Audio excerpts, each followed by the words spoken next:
A NR12, ela cita alguns cuidados relacionados também à parte de projeto do equipamento. Então, a gente precisa avaliar qual é a eficácia daquela proteção. Por exemplo, nesta imagem aqui, nós temos que o dedo de uma pessoa foi inserido em uma descontinuidade da proteção fixa de um equipamento. Até que ponto isso realmente é viável? Certo? Eu preciso saber qual é a distância desta descontinuidade até a fonte de perigo, correto? E a partir desta informação é que eu vou definir qual deve ser esta abertura mínima desta descontinuidade aqui. Eu preciso entender o que eu preciso evitar que seja inserido naquela zona de perigo da máquina. Então, nós temos um item de uma ABNT específica sobre isso, certo? E que a NR12 pede que seja utilizada. Por exemplo, se eu quero evitar que a ponta do dedo do funcionário seja inserida naquela zona de risco, então nós temos aqui alguns critérios de abertura. Tá? Alguns critérios de abertura e qual é o tipo de padrão que você está utilizando. Se é fenda, quadrado ou circular.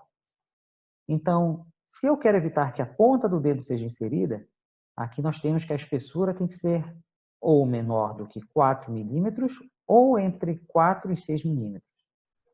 Você quer evitar que o dedo seja inserido até a articulação com a mão, então você tem alguns critérios adicionais.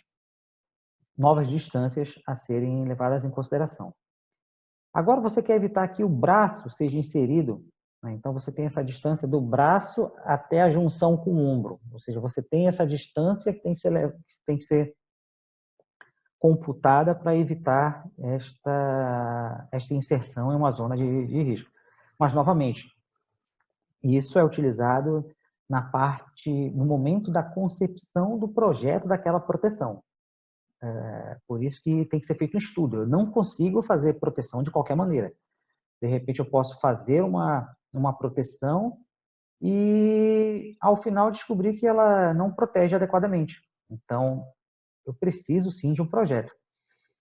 E esta própria BNT, ela permite que eu utilize este conceito aqui, que é um conceito de alcance sobre estruturas de proteção.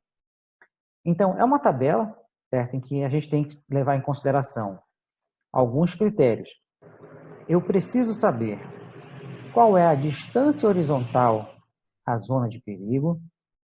Eu preciso saber qual é a altura desta estrutura de proteção, que é este item B aqui, e preciso saber também qual é a altura da zona de perigo. Então, com base nisso, eu tenho alguns critérios para determinar qual é esta zona C. Um exemplo aqui. Vamos imaginar que a altura da zona de perigo seja 1000 milímetros. Tá? Se for 1000 milímetros, e você utilizar também uma altura da estrutura de proteção, que é este item B, de 1000 milímetros, a distância horizontal C teria que ser 1500 milímetros. Então, é este ponto aqui. Ou seja, abaixo disso, esta proteção não é eficiente.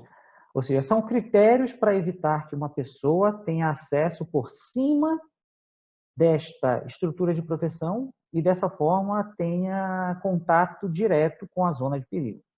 Então, isso é uma técnica que pode ser utilizada, mas não lembro de ter visto isso na área offshore, até pela dificuldade de trabalharmos um layout. Assim como este outro item, apesar de ser permitido na BNT, não é muito utilizado, porque você tem uma distância mínima vertical, tá, entre um plano de referência e uma zona de perigo, de modo a evitar que alguém tenha acesso. Certo? Então, por mais que isto seja uma opção, mas a gente não usa isso no offshore. E quando a gente fala de projeto, esta BNT é muito complexa. Ela leva até mesmo em consideração a área ao redor ou seja, qual é o alcance que os membros superiores daquela pessoa podem ter naquele local, e desta forma a gente determina uma distância de segurança.